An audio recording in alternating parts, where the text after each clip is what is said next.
सोलापूर जिया news, परिवर्तनाची लाट. माननीय व्यासपीठ, प्रचंड मोठी माणसं आहेत, त्यांचं नाव घेणं सुद्धा मी माझ्यासारख्या छोट्या माणसाला योग्य नाही, म्हणून मी सन्माननीय व्यासपीठ संत गणितदास महाराजांना वंदन करून गेली 20 वर्ष विठ्ठलराव कोणत्याही आर्थिक अतिशिवाय स्वतःचा संसार बाजूला ठेवून माणसाला स्वतःचं कुटुंब 4-5 वर्ष 4 भावंडाचं एकत्र ठेवता येत नाही, पण 20 वर्ष एखाद्या समाजाचं नेतृत्व करताना आणि रस्त्यावर वगैरे समाजासोबत जाताना जे काही त्रास सोसावा लागला असेल तर त्यांचं कुटुंब या आमच्या सगळ्यांपेक्षा जास्तपणे सांगेल. पण 20 वर्ष मी त्याचा साथीदार म्हणून निश्चितपणाने सांगू शकतो की प्रचंड तळमळीनं त्या माणसानं काम केलेलं आहे, स्वतःच्या सगळ्या गोष्टींना दुर्लक्ष केलेलं आहे. आणि समाज प्रथम, जसं राष्ट्रप्रथम असं आपण सगळेच म्हणतो, तसं त्यांनी समाज प्रथम हे त्याचं ब्रीद वाक्य ठेवून कायम वाटचाल चालू ठेवली आहे. प्रत्येक कार्यक्रमामध्ये त्यांची एक काही तळमळ नेहमीची असते की समाजासाठी काय मागता येईल. आपल्याकडे आलेल्या ज्येष्ठ पाहुण्यांकडे खरं तर पाहुणे बोलवायचे म्हणजे आम्हाला मागायचंच असतं काहीतरी, तळून कशाला ठेवायचं, मागायचं तर आमच्यासाठी मागायचं नाही, आम्हाला आमच्या समाजासाठी मागायचं. आता त्यांनी उल्लेख केला चांभारगडाचा. आज जिथं काही नाही अशा ठिकाणी सुद्धा पर्यटन केंद्र तयार होतं छानपैकी.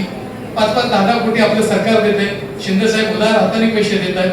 शंभूराजे साहेबांनी आपल्या जिल्ह्यामध्ये जवळपास एक 50 कोटी तरी पर्यटनासाठी आपल्याकडे आलेले. त्याच्यात एक सुंदर पर्यटन स्थळ आता निर्माण झालेलं आहे. ते मला वाटतं ताई आपल्याला माहित असेल, आपण तिथं राहतो जवळपास, त्यामुळे होडकीचं आपणही ताई एकदा व्हिजिट करा आणि त्याच धर्तीवरती चांभारगडाचा विकास करता आला तर आपण निश्चित करू शकता, कारण आपण त्याच पक्षाचं नेतृत्व करताय आणि त्याच खात्याचं पण आपल्याकडं नेतृत्व आहे, त्यामुळे त्याला निश्चितपणे आम्हाला मदत होईल. सिद्धेश्वर मंदिराच्या समोर एक दीपमाळ आहे, त्याच्यासाठी विठ्ठलराव गेली 20 वर्ष धडपड करतायत, पण अजूनही त्याला मूर्त स्वरूप चांगलं असं मिळत नाही. विठ्ठल आपल्याला ते खूप चांगल्या पद्धतीने करावं लागणार आहे.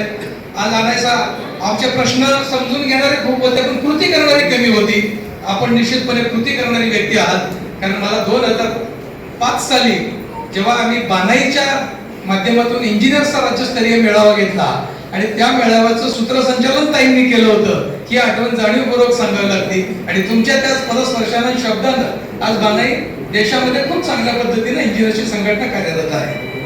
महामंडळाच्या निधीचा प्रश्न आहे. अनेक महामंडळाला आता बँकेला संचालक म्हणून काम करताना पाहतोय की अनेक ठिकाणच्या महामंडळाचे पैसे आमच्याकडे येत आहेत, कर्ज रूपाने आपण वाटप करतोय आणि त्याचं व्याज शासन सोसतंय, पण आमच्या समाजाला त्याची निधीच कमी येतो. त्यामुळे आम्ही हवी तेवढी मदत करू शकत नाही.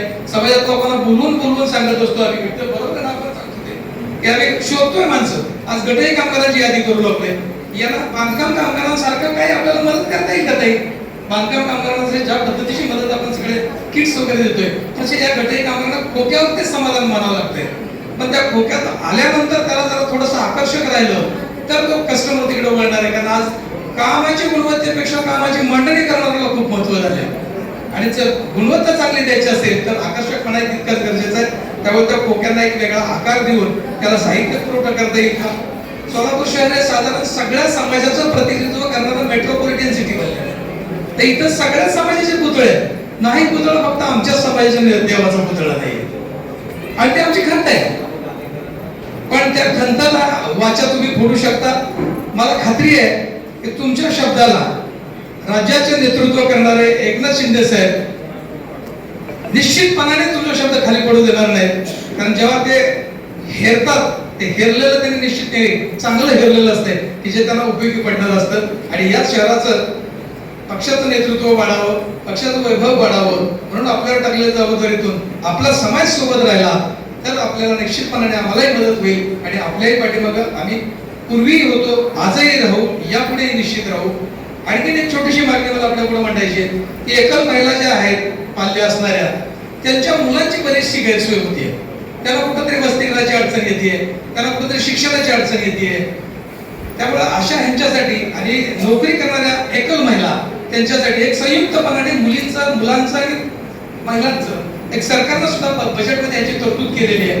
तर त्याचाही एखादं वसतिगृह जर आपल्या शहरात झालं तर एक आपल्या कार्यकाळाला एक सुंदरसं त्याचं वलय निर्माण होईल.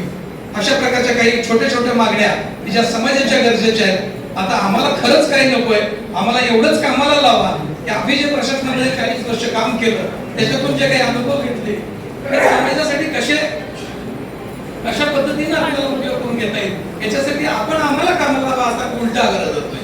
आम्ही तुमच्याकडे मांडत राहू, आम्हाला काम लावा, आम्ही सोबत राहू, पुढे जाऊ, सगळे मिळून पुढे जाऊ. एवढंच या प्रसंगी मी आपल्याला पुन्हा एकदा शुभेच्छा सर्वांना देतो आणि महाराजांना वंदन करून ताईंना त्यांच्या पुढच्या कार्यकाळासाठी 6 वर्ष त्यांना कार्यकाळ मिळणार आहे. 6 वर्ष संपल्यानंतर आणखीन 1-2 तपल आपल्याला मिळो आणि या जे काही विकास आमचा ठरला, सोलापूर शहराचा विकास कुठल्याही वेगळ्या व्यक्तीकडून घडलेला नाही हे मी जाहीरपणे म्हणतो तुम्हाला. त्याचं कारण आहे नैसर्गिक विकास झालाय आमच्या शहराचा. इतका प्रचंड साधन संपत्ती फक्त नैसर्गिक विकास झालाय. त्याच्या उताराला टाकलेला दगड गंगळत जावा आणि तो खाली पोचावा अशा पद्धतीने विकास झालाय. उलट्या दिशेने घेऊन जाऊन ताकदीने विकास करणारी जर आम्हाला आता नेतृत्व मिळालं असेल तर मी ठामपणाने सांगेल की ज्योतिताईच या सोलापूर शहराची ज्योत महाराष्ट्रात पेटवू शकते. आणि पुन्हा एकदा धन्यवाद देतो सर्वांना. जय हिंद, जय रविदास. धन्यवाद सर, आपण खूप छान सर, परंतु कमी वेळेमध्ये मोजक्या शब्दामध्ये या ठिकाणी आपण आपलं मनोगत व्यक्त केलेलं आहे. पुन्हा एकदा धन्यवाद. यानंतर सुधीर भाऊ खरटमल साहेबांना विनंती आहे की आपण आपलं मनोगत या ठिकाणी व्यक्त करावं.